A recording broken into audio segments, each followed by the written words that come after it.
This is the Tesla Model 3, and it's a little bit like a OnePlus mobile phone in the way it has almost the same performance as the more expensive Model S, but it's more affordable. So it starts in America from around $35,000. Here in Europe, it starts from 50,000 euros, and in the UK, well, you can't get it yet. You'll be able to within a year. Then it'll probably cost around £50,000. This is the performance version of the Model 3, so it has some sporty upgrades like a carbon fibre rear spoiler, 20-inch alloy wheels, bigger brakes, it sits lower to the ground as well, but it looks like a Model S, but just a little bit more modern, a little bit smaller. And of course, look, being an electric car, there is no grille, so it doesn't really have a mouth as such. I do like the look of it though. I think it's quite a neat and tidy looking car, but inside it's suitably high tech. So it's a really clean, modern design in here. There's hardly any buttons. The only buttons there are actually on the steering wheel. And quality is pretty good as well. It's much better, I think, than in the Model S, which is the more expensive car. So there's squidgy materials on the dash here and here and here and here, and even down here on the door bins as well.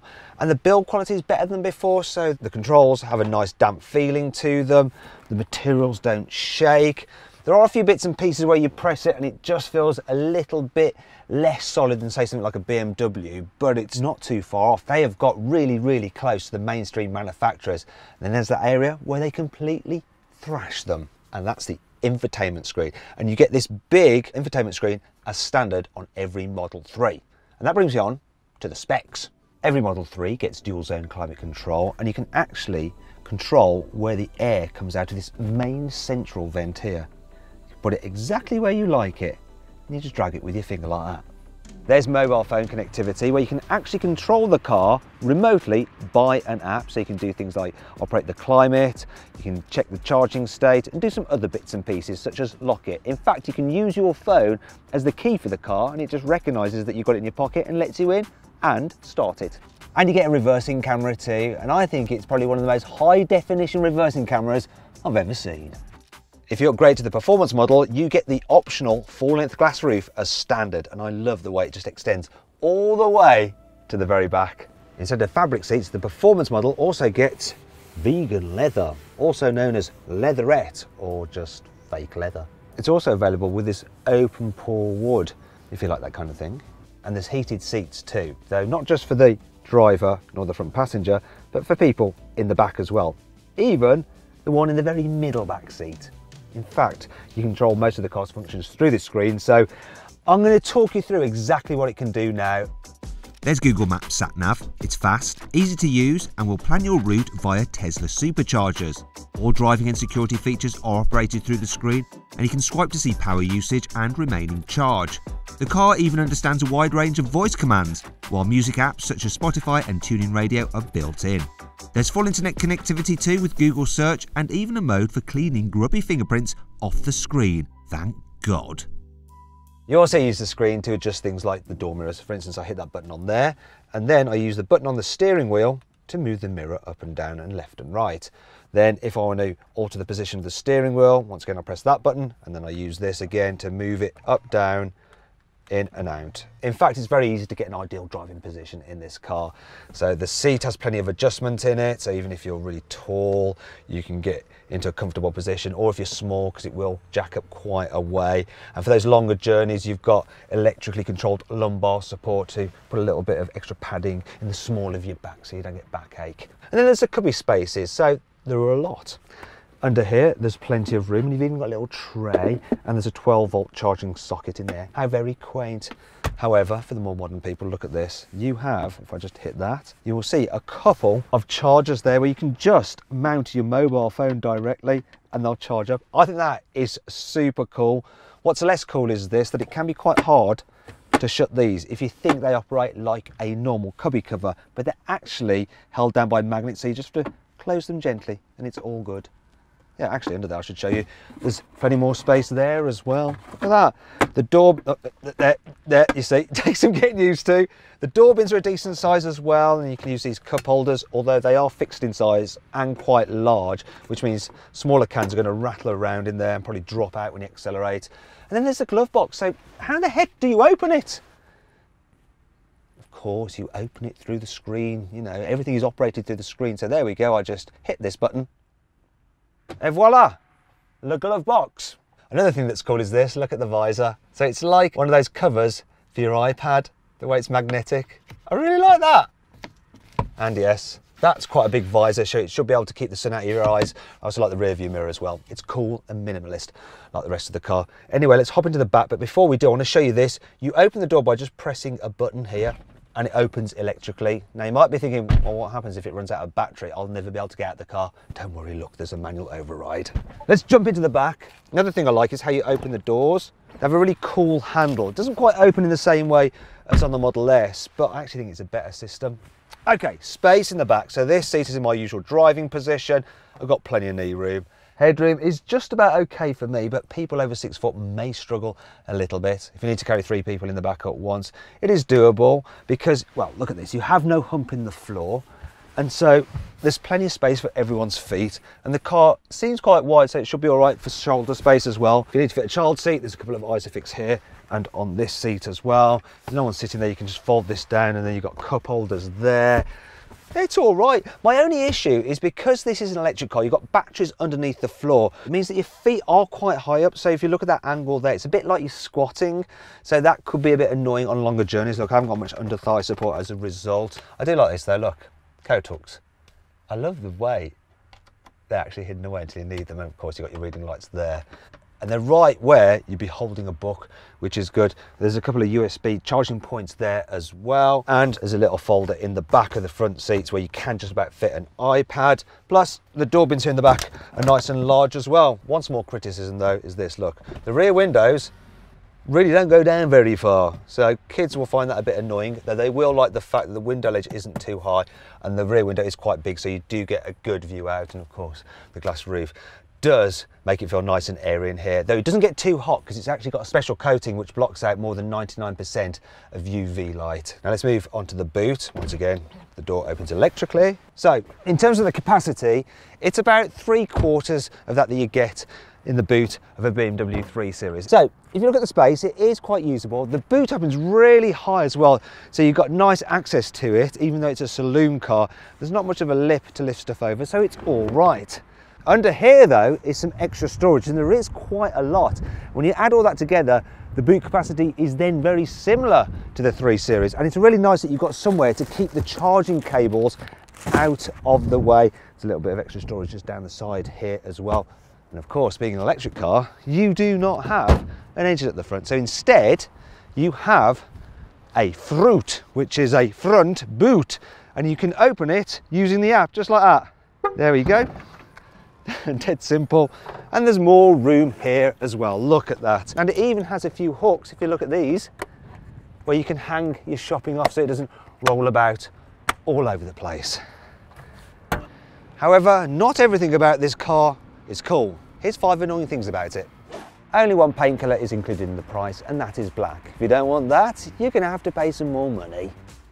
While all this minimalism is cool, it would be good to have a few buttons for some key items, such as, yeah, fog lights, but no, you have to go through the screen. Also, using the mirrors through this system is a little bit of an arse as well. Tesla has just cut the price of the Model S, Model X by up to £40,000, and they could do that for the Model 3 at any point, which would be a little bit annoying if you just bought one prior to the price cut. This black trim not only picks up horrible fingerprints, but it also scratches easily. Look, there's marks on it, and this is a brand new car. If it's been raining and there's a lot of water on the car, when you open the boot, that drips on there, then look, as you can see, it all drips inside the car because there's not sufficient guttering like on normal cars. Thankfully, there's still plenty to like about the Tesla Model 3. Here's 5 cool features. If you're running low on battery, the satellite navigation system will automatically divert you to a Tesla supercharger, and it'll even preheat the battery for optimal charging when you get there. If you're planning a longer route, it'll actually figure in places to stop to charge up, but it won't make you stay and charge there for longer than you need to. Every Model 3 comes fitted with all the hardware necessary for all the available options, and if you decide that you want to have one at a later date, you can actually just have it as a software update to enable it to work. Also, upgrades to the car's systems can also be done over the internet. For instance, Tesla just figured out how to use the cameras on the car for the autopilot for a dash cam, and they've just enabled it for everyone. So in the event of having an accident, you can then just plug in a special USB stick to download the footage. You can put the car into special modes. For instance, if a thief approaches the car, special security mode will actually spot them, and it uses the sensors and cameras to record what they're doing, and it'll even put a little display on the car's infotainment system to say that they're being watched. Then there's dog mode. If you want to leave your dog in the car, it'll put a message on the screen and it'll actually hold the air conditioning at the right temperature to keep the dog happy. But if the car runs out of battery and it starts to get too hot in there, it'll send a note to your mobile phone to tell you to get back and save your pooch. And then there's valet mode. So if you want to hand over your car at an airport or at the hotel, you can put it into this mode and it'll restrict the speed to 55 miles an hour, unlock the trunk, and also disengage the infotainment system so they can't mess around with all these settings. The seats have a special coating on them which make them very easy to wipe clean if you get muck on them. The car has a range of funny Easter eggs, which shows that Tesla has a sense of humour, and I'll show you some now. So, by pressing that button there and then pulling this down, you access the Easter eggs, and this one here is called romance mode. So it shows a lovely roaring log fire there. How romantic is that? Play some relaxing music. Also, it blows out warm air to the ventilation system and warms the seats as well to get you in the mood. Next there is Mars mode. So basically it changes your sat-nav for the surface of the planet Mars. Next up is drawing mode, which allows you to write stuff on the screen. Then there's Atari mode, which allows you to play games off old Ataris. And then there is my personal favourite, the Whoopee Cushion. Basically, you can activate each seat so that when someone sits on it, as you can hear, it makes a farting sound. And you can choose between the different fart sounds. So I'll run through them here. There's Falcon Heavy. Then you've got Ludicrous Fart. That one's a bit wet. Nutra Stink. It's like post-curry, that one.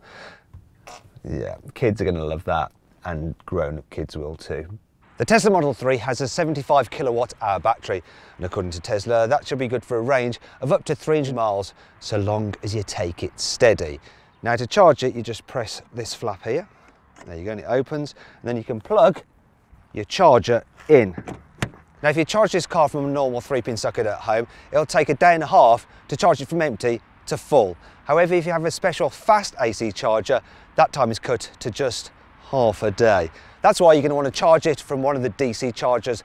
From a 50 kilowatt charger, it'll take about an hour to charge it from 10% to 80% full. Or if you go to a Tesla supercharger, you can do that in about 35 minutes. However, there's a new V3 supercharger available for the Tesla Model 3, which means you can charge at twice the speed. In fact, it can add 75 miles of range in just 5 minutes. Now in Europe, there's two versions of the Model 3. Both are dual motor, so they have a motor at the back and a motor at the front, so they are four-wheel drive. There's a long-range version that has 350 horsepower, or this performance version that has 450 horsepower. Eventually, Europe will get the full Tesla Model 3 lineup, which is already available in the US. That means less expensive rear-drive only versions and smaller battery packs. But seeing as I have the most powerful car right here, let's do some serious motoring journalism. I want to see just how quick this Tesla Model 3 is, so I'm going to launch it. Before I do that though, I'm going to move the acceleration setting from chill into sport. Also, I'm going to turn off creep so I can leave the car stationary and then just floor the throttle to make it go. And to time it, I'm going to use a special app on my mobile phone and just plop that up there. Let's do this. Oh, it's quick! That's really quick. That's enough. 0 to 60, and you can see it there, 3.6 seconds. Yeah, it's quick. It's not quite as bonkers quick as a Tesla Model S P100D in Ludicrous Plus mode, but it's fast enough. And when you're just driving along, because you've got no gearbox and you've got the instant power from the electric motors, when you put your foot down, it just picks up so quick. Woo! Yes, it's definitely a Tesla. So what's this Model 3 like when you hit a twisty road such as this? Well, you can put the steering into sport mode, so it's heavier, And it will surprise you because this thing isn't just about straight line pace. I mean, being an electric car, it is quite heavy because you've got all those batteries, but it really grips well in a corner. Also, the steering is super fast. It's just odd that it's this much fun with absolutely no engine noise. It's fast and it's fun. It's a result. So the Model 3 ticks the enjoyment box better than any Tesla before it. But how does it cope with the mundanity of day-to-day driving, such as in town? So being electric, it's very quiet. This is the performance version, so it has slightly stiffer suspension, so it does move around a bit over bumps in the road, but it's not too bad. And actually over speed bumps such as this, yeah, it's fine. It doesn't feel any firmer than something like a sporty Audi or BMW. You can get the normal model, which has softer suspension and smaller wheels, and it'll be a bit better over bumps and a bit more comfortable, but I'm actually fine with this. What I do like is the fact you get a great view forward because you've got such a low dash. What I don't like though is this pillar creates a massive blind spot, so when you're at junctions you really do have to look around it quite a lot. As for the manoeuvrability, well, the turning circle is very similar to something like a BMW 3 Series, so it's just about good enough, so if you need to go around a mini roundabout, you can do. Then there's the brakes. So normally with an electric car, the first part you're braking actually regenerates the batteries, and so it can feel a bit grabby at times, whereas it doesn't with this Tesla. You get the regenerating effect when you lift off the accelerator, but the brakes are just normal brakes. So they're very easy to control, and you don't end up like jerking your way down the road. I like that about it. Now this is the part of the video where I'd normally park the car to see how easy it is to do that. But unfortunately, these cars haven't parked that great, so I don't think I'll be able to get the car in that gap and get out again. So I'm just going to have to get the car to park itself. And I do that using the app.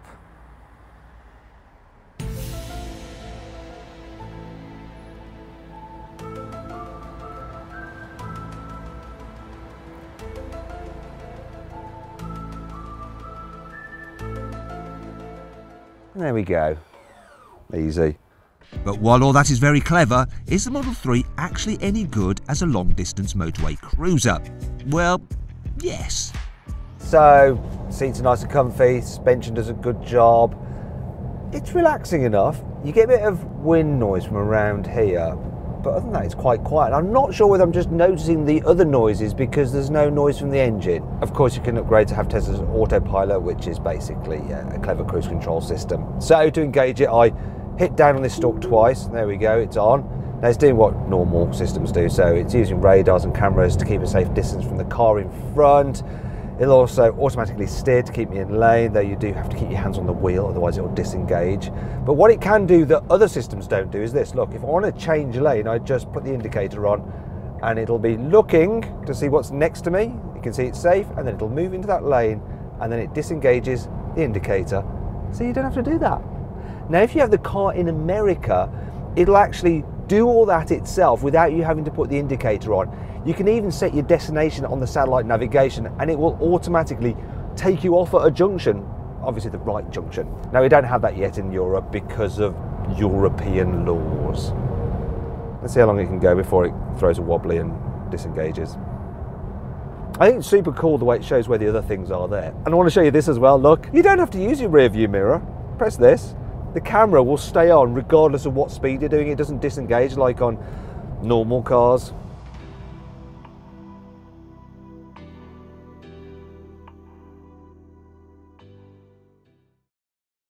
Now, I've been driving along with my hands off the wheel for at least 2 or 3 minutes now. I don't think the system which disengages when you take your hands off the wheel is working on this particular car, because this is odd. It's definitely not supposed to do this. Anyway, I think we're going to cut this section because it's going to go on forever, isn't it? Because I don't think this system's going to disengage, it's just going to keep on working, which I quite like. Apparently there was a minor steering calibration issue on this particular car, and normally autopilot can tell if your hands aren't on the wheel and will disengage if they're not. And anyway, for safety reasons, don't try what I did at home.